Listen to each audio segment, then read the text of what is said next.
Bem, olá, vamos dar mais uma continuidade aí aos nossos ensinos, né? A gente tem aprendido muito, eu sei que tem muita pergunta, muitas pessoas me perguntando sobre muitos assuntos, eu prometo responder todos eles, mas é que eu estou parado muito tempo na igreja de Pérgamo e muito mais pessoas me perguntam por que que eu não avanço, por que que eu não avanço? O que tem acontecido é que no período de Pérgamo, nós começamos, são sete, o estudo sobre as sete igrejas da Ásia. Essas sete igrejas tiveram o seu conteúdo histórico e o conteúdo profético. O conteúdo histórico, quando elas foram fundadas. Éfeso foi do ano 30 ao ano 100, ela se inicia no ano 30. Aliás, todas as igrejas começam a se iniciar nesse período, até o ano 70.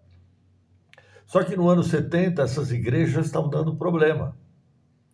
Agora, preste muita atenção no que eu estou te falando. Todas essas correções nessas igrejas foram dadas por Jesus Cristo. Não foi dado pelos apóstolos. Os apóstolos fizeram o que puderam. Fizeram no período deles, após a morte de Jesus, após a morte da cruz, inicia-se a igreja em Atos 1.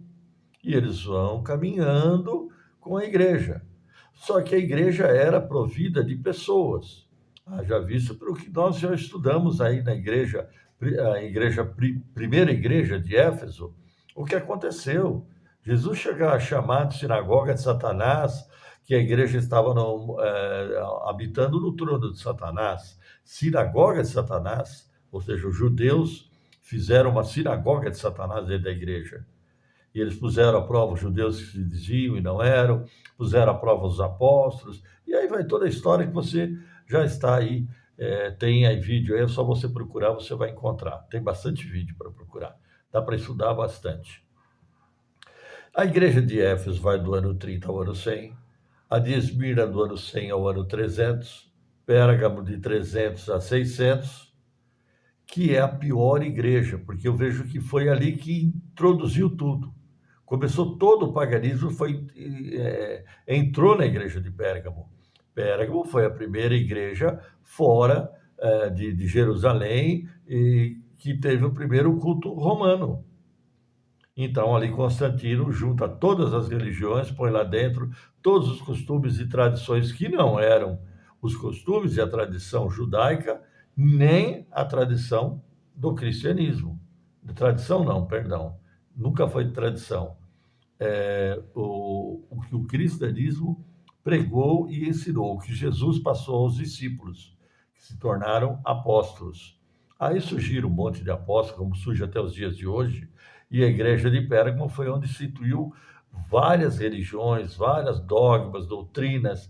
Eu tenho um livrinho, eu já mostrei esse livro várias vezes, o livro da, é, de Roma, lá, o livro dos papas, o livro da Igreja Católica.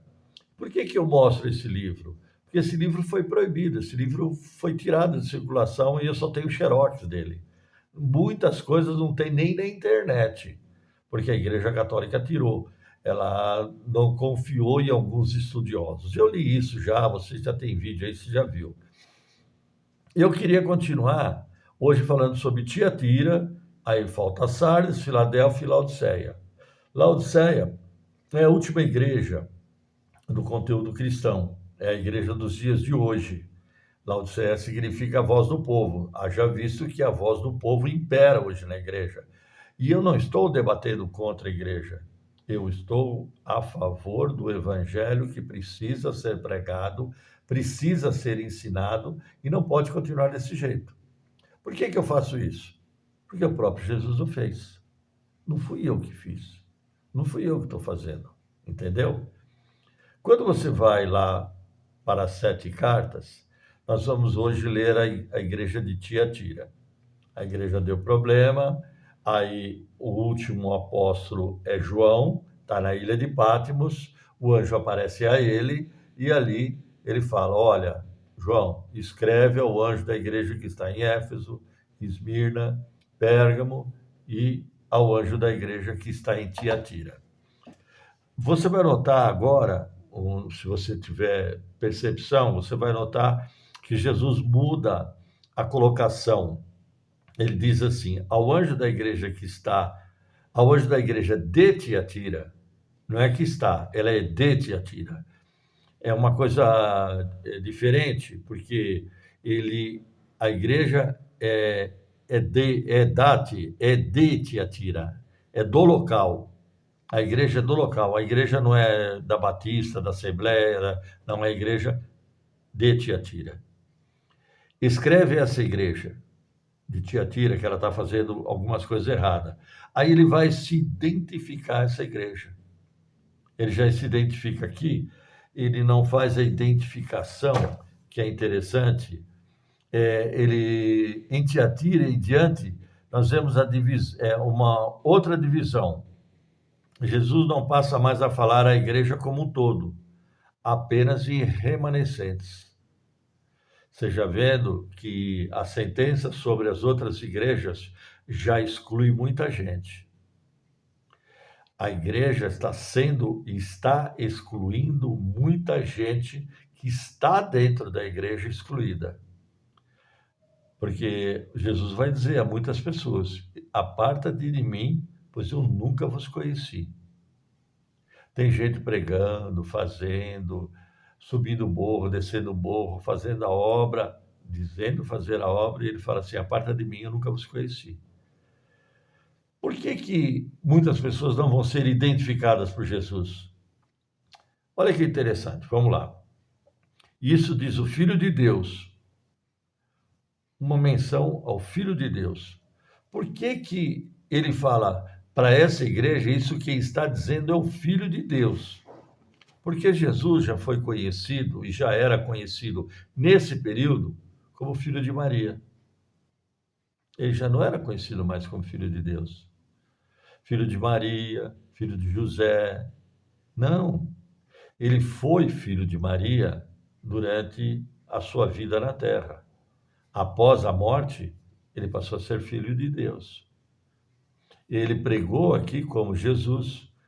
Ele é filho de Maria, de José, nós conhecemos as suas irmãs. Outro detalhe, hein? Conhecemos suas irmãs. Ele tinha irmã. Conhecemos suas irmãs, seus primos, seus parentes, conhecemos todo mundo. É Jesus, filho de Maria e José. Tá, então.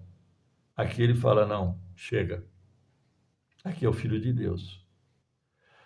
A igreja não identifica mais Jesus como Filho de Deus, até os dias de hoje.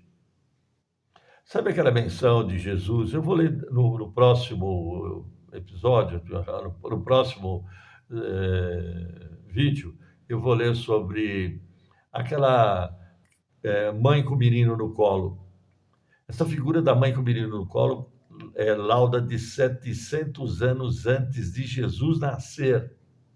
700 anos antes, quase um século antes de Jesus, é a menção de Semíramis e Tamuz, que é a criancinha no colo da mãe. E Jesus é conhecido como isso, como uma criança, não como filho de Deus. Isso tira o poder. Não é que tira o poder, não dão poder a ele, não dão o verdadeiro poder que se tem que se dar a Deus, ao Filho de Deus. Não identifica-se o Filho de Deus. Identifica-se uma criança, não o Filho de Deus, o poderoso Filho de Deus. Então ele já diz, e isso diz o Filho de Deus. A igreja tem que conhecer Jesus como Filho de Deus, e não conhecer São Benedito, São Joaquim, São Bernardo, seja lá que for o santo. Nenhum desses santos morreu por você. Nenhum desses santos vai te dar vida eterna. Nem a mãe de Jesus. Eu falei sobre catolicismo quando iniciou as aparições aí de Fátima. Você já viu esse estudo aí? Tá aí, é a igreja de Pérgamo. É só você procurar, você vai ver. Triste. Aí ele já se identifica como Filho de Deus. E Filho de Deus que tem, ele está dizendo que o Filho de Deus tem seus olhos como chama de fogo. Você sabe o que significa fogo na Bíblia? fulminar. É uma igreja que vai fulminar muita gente. É um período que vai ser fulminado muita gente, até os dias de hoje. Aqueles que não reconhecem Jesus como Filho de Deus. Por isso é triste ou difícil para mim falar sobre alguma religião. Mas, se eu vou ensinar a verdade para você, eu tenho que ser sincero. Se você continuar com essa história de santinho, você vai ser fulminado pelo Filho de Deus. É uma sentença. É o que ele faz, ele vai ser fulminado pelo Filho de Deus. Ele tem os seus pés, tem os seus olhos como chama de fogo, e os seus pés semelhante a latão reluzente. Não vou falar sobre o latão reluzente para não ficar pesado para você, tá bom? Vamos falar na próxima? Eu falo na próxima. Agora, o que é que está acontecendo com essa igreja de Tiatira? Sempre é bom lembrar que eu me utilizo do nome da igreja, porque tudo em judeu, no hebraico, tem um significado o nome, né? No aramaico, eles têm um significado. E o que significa a igreja de Tiatira? Bom, a igreja de Tiatira tem o Deus que se identifica como Filho de Deus, ele tem os seus olhos como chama de fogo e seus pés como latão reluzente. Significa que vai vir juízo sobre essa igreja. Mas por que vai vir juízo sobre essa igreja? Qual a razão de vir juízo sobre essa igreja? Porque tudo que se iniciou em Pérgamo, tudo aquilo que a gente viu em Pérgamo, vai até o final das igrejas, vai até o século XIX, XX, que nós estamos atravessando hoje, XXI, e não sei se vai chegar lá. Mas todas essas sentenças vão acontecer e vão alcançar até os dias de hoje. Pérgamo, ela está mais ou menos até o século IV da era cristã. E ali foi introduzido todo o paganismo e ele vem para Tiatira. Acontece algumas coisas em Tiatira. Mas o que é mais interessante agora para a gente, por causa do tempo, por isso que eu falo que eu vou no outro vídeo, aí a gente vai aprendendo aos poucos. É o que eu tenho para você, é o que dá para fazer e é bom para nós. Ele diz que Tiatira significa sacrifícios intermináveis. O que é sacrifícios intermináveis para você? Existe um versículo lá em Tiago, no capítulo 2, do 17 em diante, você vai ler, está escrito assim: assim também a fé, se não tiver obras, está morta em si mesma. Está dizendo que a fé, se você tem fé em Cristo Jesus, tem que ter obras. Porém, dirá alguém, tu tens a fé? Alguém vai dizer, você tem fé? Tenho. Cadê as obras? Interessante, né? Parece que vi um peso sobre a gente. Eu tenho fé. Eu tenho fé para comprar um carro, pagar um carnezão. Eu tenho fé para mudar de casa, comprar, fazer dívida, trabalhar. Eu tenho fé para isso tudo. Mas a fé em Cristo Jesus.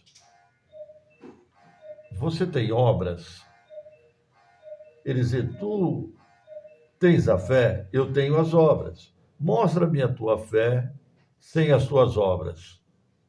Mostra a tua fé sem obra. E eu te mostrarei a minha fé pelas minhas obras.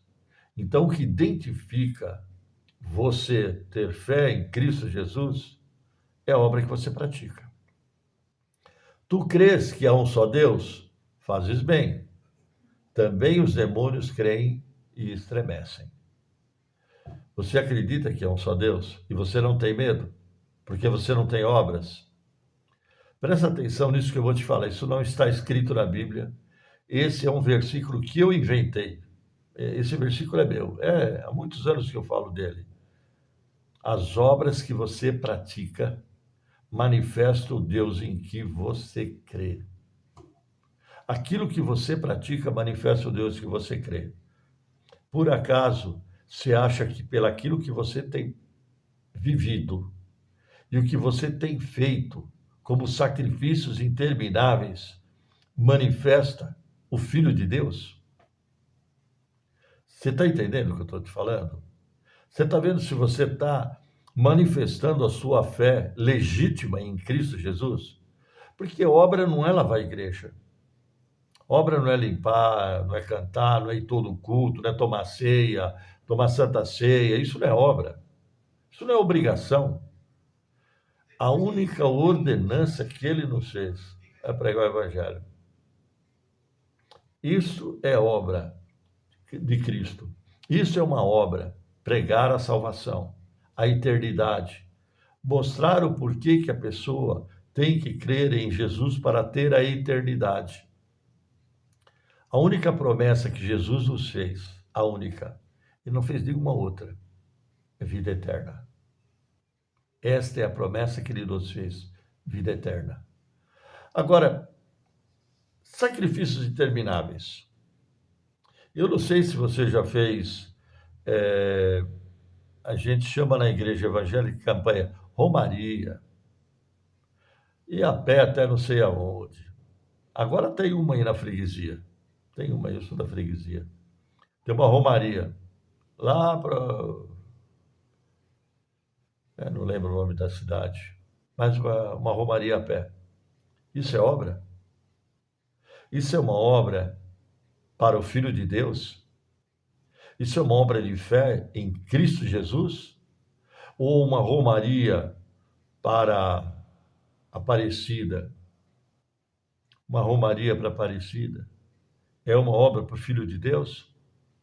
Ou para a mãe dele que não morreu por você? Gente, eu falo isso com amor pela tua vida. Se você pratica esse tipo de obra, campanha é uma obra para o Filho de Deus, campanha de prosperidade, campanha de crescer na empresa, de tirar os empecilhos que estão na sua frente, campanha para isso, campanha para casar, para mudar o teu marido de vida, isso é obra para Jesus Cristo. A obra é pregar a salvação. Se você for para o céu separado do seu marido, tudo bem, mas você vai para o céu. Agora corre o risco de você ficar campanha uma atrás da outra. É uma campanha atrás da outra, cada hora é uma campanha dentro da igreja. Você não sabe mais o que fazer. Toda semana tem uma campanha nova. Outra coisa, quebra de maldição dentro da igreja. 3, 4 dias no hotel, pagando diária, tudo fazer quebra de maldição. Porque você era da Umbanda, da Quimbanda, do Candomblé, e se você era da igreja evangélica, vai para lá, também tem quebra de maldição. Cadê a obra para o Filho de Deus? A obra genuína de pregar a palavra, a santidade, a salvação. Quebra de maldição. Eu acho interessante, só um adentro aqui, o endemoniado gadareno, ele devia ter uma legião de demônios. Ele devia não, ele tem, a Bíblia mostra. Lá em Marcos 5, mostra que o endemoniado gadareno tinha uma legião de demônios. Tanto que entra numa manada de porco e mata todos os porcos.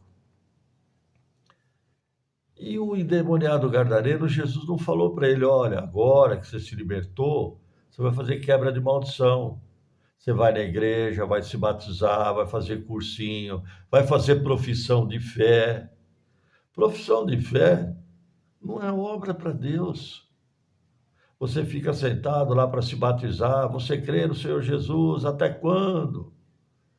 Você promete dar os seus dízimos, as suas ofertas da igreja, honrar a tua igreja. E a Cristo você vai honrar?